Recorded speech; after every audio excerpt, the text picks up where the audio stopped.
What's going on, everybody? It's WebsterStyle, Brian Sapph, and we are back again with another NRW checkpoint. Brian, how are you? And Happy New Year. I'm good. Happy New Year to you as well. 2024 is starting off interesting. Same. And I'm enjoying it though. I like what my 2024 is shaping out to be already. My 2023 ended good, so I like where we at. How about you? How you feeling? Same. You know, look, another year of life, so I'm happy about that. Right. So after that, I'm not complaining at all. Right.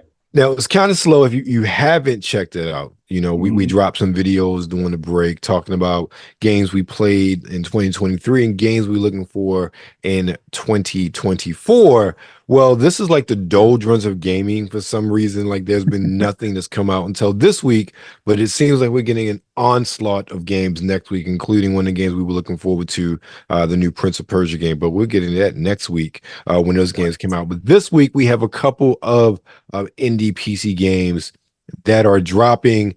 First up is Crystal Story Dawn of Dusk. It's from Fred Brown Games Limited, developed by Fred Brown. So yeah, let's get into it. So yeah, Crystal Story Dawn of Dusk is the first entry. So we have a multiple entry game here. Like this, Fred Brown has a lot of vision for this series. In the Crystal Story epic and features charming retro style graphics, which you see right here, with fast-paced action and turn-based battles, heavily inspired by 16-bit classics, and it looks like that right now. It's a little Zelda in there. I love the graphics though. It's definitely it looks fire. So in the game, you take the role of Mina, a young adventurer who's gifted with the ability to use fire elemental magic called Axe. Mina must traverse a perilous and shattered world called the Dusk Side to find her long-lost brother, who is kidnapped by the forces of a great demon named Termina. Okay. So she's going to save her brother. Yeah, which I like that. Yeah. Go save your brother. She got one blue eye, one red eye, or green, whatever color that was. That may be due to the axe magic. Yes. Okay. That looks cool though. Yeah, I like those. You know, we talk about this often. These retro style games, whatever, and how I don't know, the indie studios, they really captured like the essence of gaming really well. Like I noticed that like the larger studios, obviously they go towards what they're known for, what they're used to making.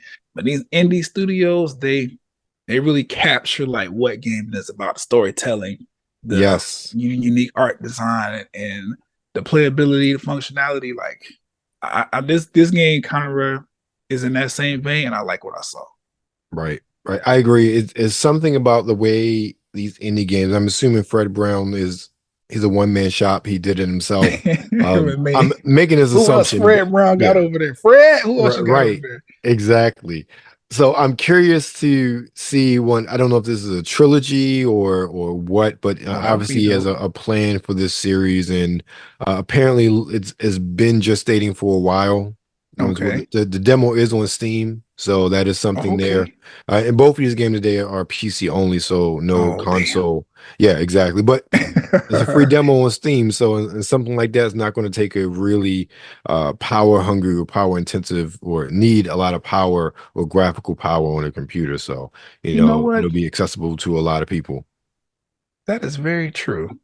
I mean, discount PC games, but I remember like PC games part of the reason I got into gaming. I used to play Civilization all the time, even those stock games that used to come on the Windows, all that shit. Yep. But okay, what's the next game? All right, next up we have Momodora Moonlit Farewell. It's from developer Bomb Service and publisher Playism. Okay. So Momodora Moonlit Farewell is the latest installment in the Momodora series. So I wonder how many games there are here. Like this looks so cool. It does. Join Momo, High Priestess of the village of Koho, as she embarks on a divine mission to save her people from imminent destruction at the hands of the demon hordes summoned by a malevolent bell ringer. What's up with all these demons and demon hordes this week, man? And because pick somebody up, pick something else. I don't right. Give Can we have some other evil entity? Yeah. But this looks pretty cool. It does. I love this. Yeah, the art style is what's catching me. And these bosses or whatever, this is like, I don't know, just these little scenes right here kind of remind me like Mega Man and Sonic or whatever. Yeah, that does. Yeah, the Mega Man comparison really hit on for me. Yeah, I totally agree with that one. Yeah, and that's on Steam. I didn't see if there was a demo or not, but I would assume that there is a demo for that one. But both of these games are on Steam. Play them on your PC. I'm pretty sure they aren't like $59.99. You're probably running about $30 for each one of these games, and they look well worth it. Now, Brian, those are 2 games this week. I want to ask you though. Okay. Are there any games that are in your backlog that you're trying to finish this year? Yes, absolutely. I'm glad you asked, Webster, because this is not a New Year's resolution, but it's definitely like this on my list of things I want to do in 2024. So currently I have, the ones that are coming off the top of my head, the Guardians of the Galaxy game, right? Because that story is really, really good. I would say it's better than the movies. That's what I've been telling people. Like the story that they put in this game. I forgot who's like the people. Is it not Insomniac? Is it? No. Who the Guardians is? It was one of the big houses. Montreal. Yes, so it's a Square Enix game, I believe. You know what? Yeah. Oh, I don't have the case. Either way, that's one. I'm really close to beating it. Actually, it's just. Every time it come to my brain to like go back and play it, I'm playing something else. So I need to beat the first God of War PlayStation 4/5 because I played all of the ones that came out back in the day. Right. Back in the day. The ones that came out on like PlayStation 2 and 3 or whatever, I played all of those. But this new iteration of Kratos and his story, I gotta play the first one because my PlayStation 5 actually came with Ragnarok. I got like a little bundle situation, and I've been waiting to play. I'm really, if it's a story there, I want to know what happened from the beginning. I don't like to jump in the middle. Right. So I'm trying to beat that. I just downloaded Devil May Cry 5, I believe. I didn't realize they put out a new Devil May Cry like in the middle of the pandemic, like 2020. Yep. Yes, I love Devil May Cry. That's a really, really dope series, at least to me. So when I realized they had a new one, the last one I played was DMC 5 or DMC. I think it was called 5. But that one, I started Final Fantasy 7 Rebirth. Want to play that so I can get the retrograde and all the other DLC that have come along. I want to get back into that. That's pretty much it. It's a bunch of games back there in the backlog. It's a bunch. But those, and then Hogwarts Legacy. I told myself I'm going to beat that. 22 million. 22 million games. So, like. That's ridiculous. Right. And it's only going to keep going up now that the Switch players or now that Switch is involved in the mix. I'm quite sure for the anniversary they're going to, because they're real big on anniversaries over there in the Wizarding World. Quite sure they're going to announce something. I'm not a Harry Potter stan or anything, but I still don't understand how that wasn't even nominated for Game of the Year. I don't either. And you know what's crazy? Because when we had the conversation, I didn't discount the game. It's just like I looked at the rest of the list and I was like, it makes sense. But they definitely had space to add Hogwarts Legacy there.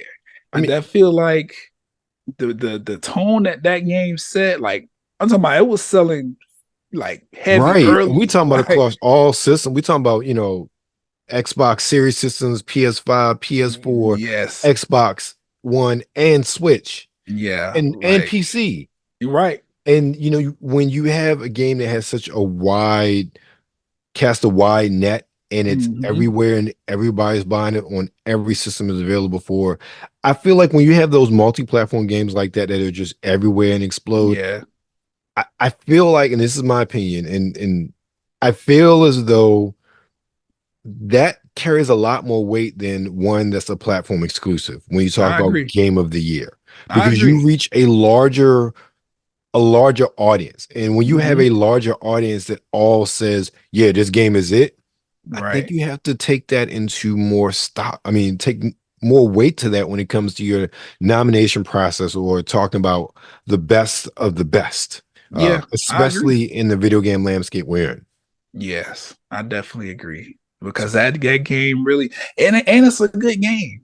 Right. It didn't come broken. Like, we hear about a bunch of stuff going wrong. You hear about bugs, glitches. You know what? I'm glad you brought that up, because I didn't think about that at the time. But you're absolutely right. All these other AAA games came out. Even Spider-Man 2, people talked about the bugs and the glitches. You heard no one talked about that with Hogwarts Legacy. And you know what? I really respect that because I really respect that was the way that the game came out. Because you remember, that was supposed to come out in 2022. Right. And they pushed it back. I think they went through like 2 or 3 pushbacks, if I'm not mistaken. I think at least correct. 2. Yes. So for it to come out, or for them to actually promise on the last date for the pushback and actually deliver, on top of that, the game was available for anybody who pre-ordered it, like up to 72 hours early. And then it was like, no, this is a full game, no bugs, no nothing. Sure, we was missing footage or whatever, but we realized microtransactions, nothing. I mean, that DLC is coming, but they have a humongous player base already. It can build off of that, and that's what I think Warner Brothers said they're going to do. So I am still appalled that didn't get any kind of game of the year nomination, because it rightly deserved it. Yeah, it really did. So justice for Hogwarts Legacy. Right, I agree. But I want one point before I get into my backlog, because I'm going to be short about it. I saw a clip online where Chris Judd, right? Who does Kratos now? Yes. Okay. I believe so. Either way, yeah. I saw a clip of him talking about one, not even going to play the older games to listen to how TC Carson did the voice, because he wanted to be his own. Because one, he said he has so much respect for him and what he did, but I believe in the most current game, there's like a scene where he sees his younger self, and they wanted him to voice that, but he said he would not, because of out of respect for what TC did. I was like, I saw that, and I love the respect there of not just 2 actors, but one black man to another black man. It's like, look, I love what you did. I'm not trying to because that was for the we talked about before we got on camera how people kind of run with these things and get their panties in a bunch when it comes to gaming. And it's just video games, people. We just to have fun. But a lot of people got their panties in a bunch when the new the new God of War came out and it wasn't TC Carson, and people were upset and this and that, and there was a lot of hate or a lot of fanboyism between, oh no, this Kratos is better than this Kratos. I'm like, dude, it's a game. Enjoy it. These men are actors. They played their part. They getting their money, and they have a mutual respect for each other. And to see that clip and to hear that, I just said, all right, I like this guy even more now. I'm really glad I heard that. Because not saying I ever thought there's any ill will or anything like that, but him to talk about how they wanted to go in a new direction for the new game. It's a new game, it's not the old game, so they want a different voice and yada. Like, I just hearing that, I'm like, okay, I love the inside baseball of these things. So I was really appreciative to hear that and hear how he has so much respect and reverence for what TC did with that character, and in many ways paved the way for him and him being able to do his own interpretation of the character as well. Yeah, I agree. I like that as well. And I like that he didn't he's still a check from another black man. Because they could have brought him back, even if it was for a little 5-paragraph voice line or what, like a little voice line for the the reflective moment in the game. They could have brought TC back. Yeah, I was hoping that when I saw it, I'm like, oh, did they bring him back? And to see that they didn't, I was like, oh, that sucks. That's a missed opportunity. That's the way I felt. But yeah, I agree. But I'm glad he did that as well. And yeah, to what you were saying, we could not have no games, period. That's always an option. If people don't have to make these games, so getting into the little petty fanboy stuff, like sometimes you got to pick your battles. But it is what it is. Yep. What is in your backlog? That's what I want. There are too many, but there are 2 games that I want to finish this year that I did not finish. One I've been sitting on for about maybe 2 years now. Okay, that's fine. I'm with you because Guardians of the Galaxy been out. So the first one is the Gunk. Okay. I know I talked about it a long time ago, and it's still on Game Pass, and I want to finish it before it leaves Game Pass. Like I said, it's been there like 2 years now, so it's going to go eventually. Yeah, right. So I want to finish it, and I really enjoyed that game, but I just kind of got into other stuff, and I went back, I think, a little while ago, and I said, wait a minute, this is really 2022 is the last time I was in this game? Good God almighty. So I want to finish that. And then the next one is my favorite game from last year that I haven't finished, Star Trek Resurgence. I got to sit back and finish that one weekend. Luckily, that game's not super long. It's only about 9 hours or so. And I know I'm halfway through already. So it's just a matter of getting that one playthrough in, and I'll probably play through it again to do something else. See, this is when I wish there was like a handheld where you can play your gaming, like your Xbox, your digital files. Same thing with PlayStation. That's what the Portal should have been, but that's a whole nother story. And also, I wish that more Xbox would game everywhere. Not many of them, or not a lot of them aren't anymore. And I think a lot of it is because of publishers publishing in Steam. Okay, that makes sense. Epic, because like the Star Trek game, that was published via Epic. Like you couldn't even buy it through Steam. I don't think you can buy it through Steam now. It was only Epic. I'm like, who uses the Epic Game Store? But with stuff like that, having to go through these dedicated stores, you know, they play everywhere thing kind of went away. So that for me, that kind of sucks. I like being able to buy a game on my Xbox and then be able to play that on my PC if I want to. And you still kind of got that with Game Pass, but fewer and fewer games are like that. Like I think that's really with first party titles now. So Starfield, I know it's play anywhere or everywhere sort of thing. So yeah, I missed that because I think I hate the double dipping aspect of gaming right now. I feel like if I buy one place, I should have it. As far as PC is concerned, if I buy it, and maybe that's because I'm in the Xbox camp, so I'm used to that. You've never had that on Sony. But it makes sense because it really does make other sense. Devices, and Sony make computers as well.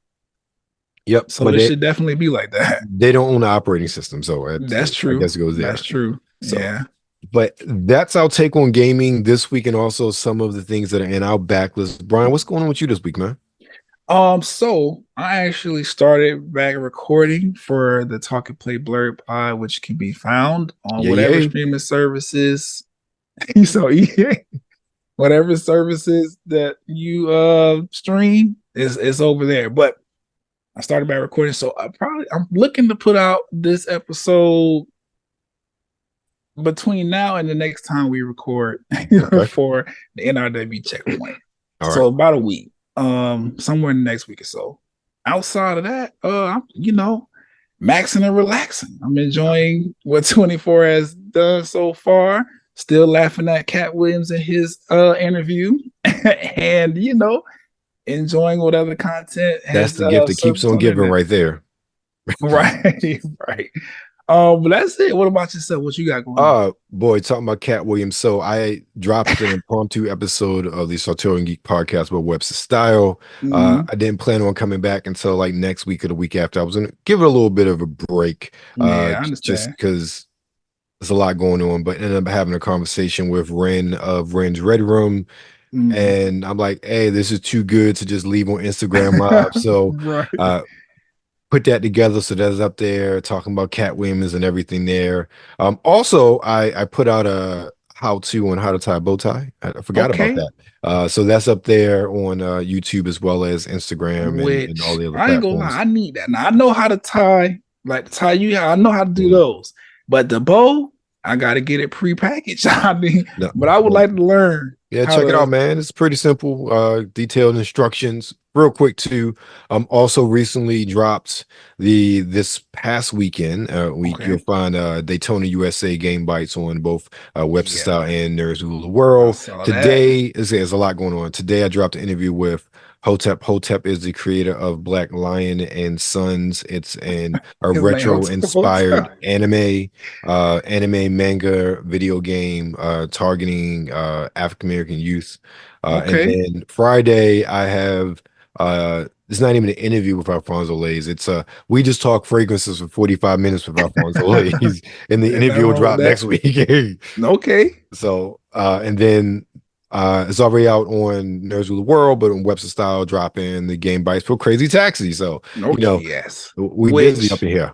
shout out to Sega for Yes. doing what needed to be done. Yes. I'm so excited for that new Crazy Taxi game. I don't care if it come out on PlayStation and then it got a Switch version too. I'll just buy them both Yeah, because I feel you on I'm that really one. excited. Yeah, I'm really Crazy Taxi excited. is one of those games there you want it on every platform. Yeah, if you can because have it.